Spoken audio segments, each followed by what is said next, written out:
Boa tarde, quinto ano. Estamos de volta para mais uma aula de filosofia. Que Deus nos abençoe. Ainda estamos distantes, mas vai dar tudo certo. No final nós nos encontraremos e voltamos às nossas aulas presenciais, ok? Então, a nossa aula de hoje se encontra na página 26, vai até a 28, sendo que a página 26 é o conteúdo e a página 27 e 28 é a atividade que você vai realizar após a aula, certo? Então, na página 26, o nosso assunto de hoje, solidariedade e o diálogo. Duas coisas importantes, né? Solidariedade e diálogo. Qual a importância que essas duas coisas têm para a nossa vida? Muitas, né? São bem importantes. A solidariedade nos ajuda a ser mais humano, nos ajuda a ser mais irmão, nos ajuda um amor um pelo outro, nos ajuda a ser humanos melhores, ser humanos melhores.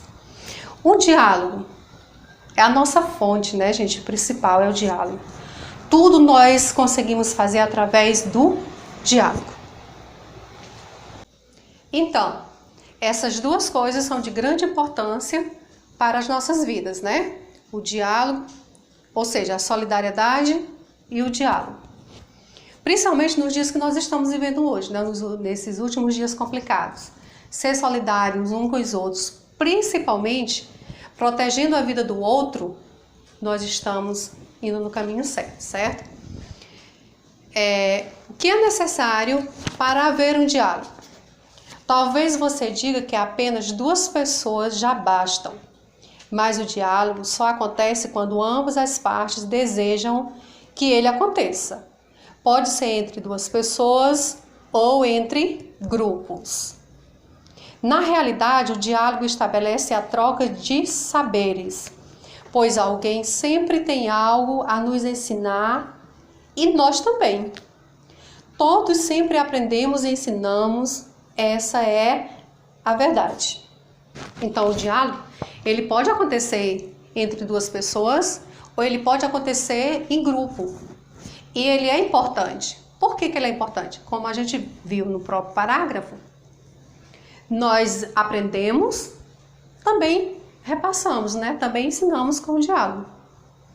O diálogo, a conversa, é a melhor forma de nós nos entendermos, de nós compreendermos, de nós aprendermos, né? Uns com os outros.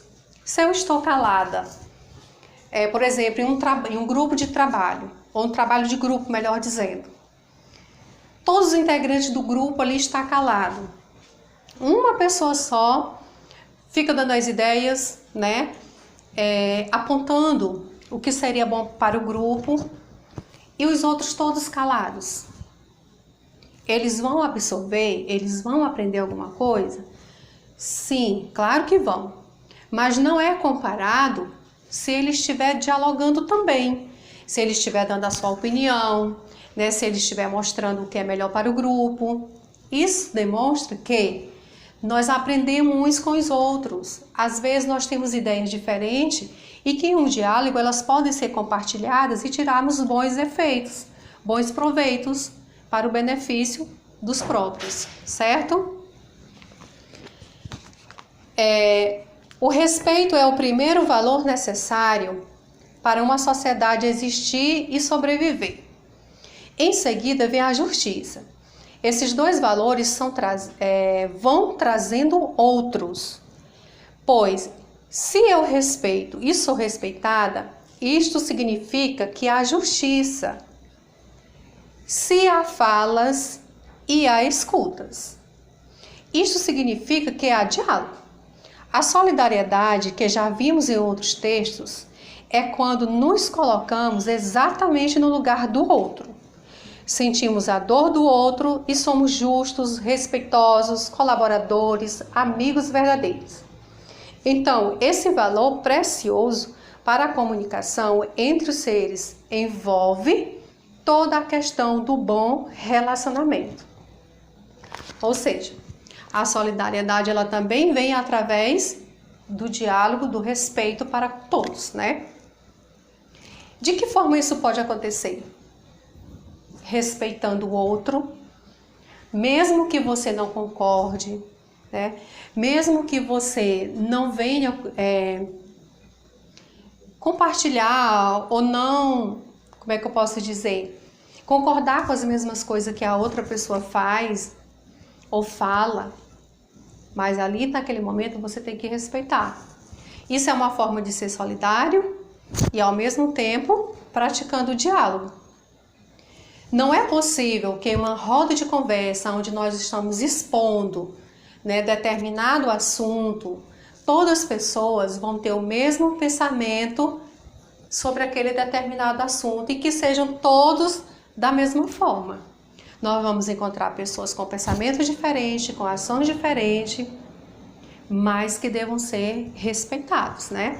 Que através do diálogo também se vê o respeito. A partir do momento que eu estou dialogando com você e eu não estou respeitando o seu ponto de vista, a sua fala, eu não estou lhe respeitando, né? Eu não estou sendo solidário com você. Então, dessa forma, dentro do diálogo, nós também podemos ser solidários. A cidadania chama a solidariedade e o diálogo. Quando países representados por líderes religiosos reúnem-se em diálogo, podemos ter a mais absoluta certeza de que houve respeito ao sagrado de cada um. Houve escuta, houve fala e, consequentemente, o acordo possível motivo do encontro.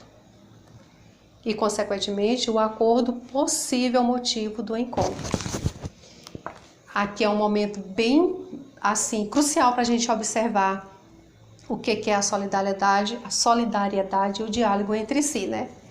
No parágrafo ele fala que quando os líderes religiosos se juntam, né, para resolver um só problema e eles chegam a esse consenso de resolver esse problema, sai dali com uma solução para o problema, onde todos deram sua opinião, já é uma atitude muito louvável. Por quê? Porque ele foi no ponto mais difícil, gente. Qual que foi? Reunir líderes religiosos. Nós sabemos que quando tocamos em questões de religião, por serem várias, por terem pessoas de diferentes religiões, nós temos comportamentos diferentes. Né? Nós temos manifestações diferentes. Porque já está dizendo, são de religiões diferentes. Mas ele foi exatamente nesse exemplo para nós entendermos que a solidariedade e o diálogo, eles são possíveis de conviverem. Não precisa, né? Eles não são impossíveis, capazes da gente não conseguir lidar com a situação. Respeitar as diferenças, isso é também ser solidário. Então, o diálogo entre religiosos, quando chega a um consenso, melhor dizendo, ele é muito bom. Por quê? Porque houve o respeito. Cada um soube respeitar o ponto de vista do outro, porque cada um tem a liberdade, né, de seguir e de fazer o que ele quer religiosamente falando, certo? Tem problemas que não é unicamente de uma religião, ela é de todos. Por exemplo, o momento que nós estamos passando, né, de pandemia. Nós já vimos em redes sociais pessoas de diferentes religiões se ombrando uns com os outros, né, pedindo para se ajudarem, para orarem, rezarem, buscarem uma solução em Deus para o problema, ainda diz assim, independente de qual seja a sua religião. Então, esse momento é um momento crucial que a gente observa, que ninguém olha para a religião de ninguém não. Por quê? Porque cada um vai buscar com a mesma finalidade, que é a misericórdia de Deus sobre os dias difíceis que nós estamos passando, certo? Em qualquer que seja a circunstância, até mesmo em conflitos que resultam em guerra, a paz só acontece quando se estabelece o diálogo. E certamente porque abriu-se espaço para o respeito. O diálogo e a solidariedade são valores éticos que compõem a possibilidade de harmonia e também da paz, dos acordos, dos acertos, ok? Então, o que a gente pôde observar no final do parágrafo? Que para tudo é necessário ter o diálogo. Que para tudo nessa vida é necessário nos ombrearmos, ser solidários, dialogar, conversar para poder chegar ao ponto X. Ele mostra no último ponto a questão dos valores, né? O diálogo e a solidariedade são valores éticos que compõem a possibilidade de harmonia e também de paz. Certo? Então, termina aqui a nossa aula. Que sejamos mais solidários uns com os outros. Que tenhamos mais a paciência de dialogar, né? De conversar. Porque às vezes nós não queremos escutar quem está do nosso lado. Às vezes não queremos ouvir o nosso colega, já agimos antes que ele termine de falar, e isso não é legal, certo? Fique com Deus e até a nossa próxima aula.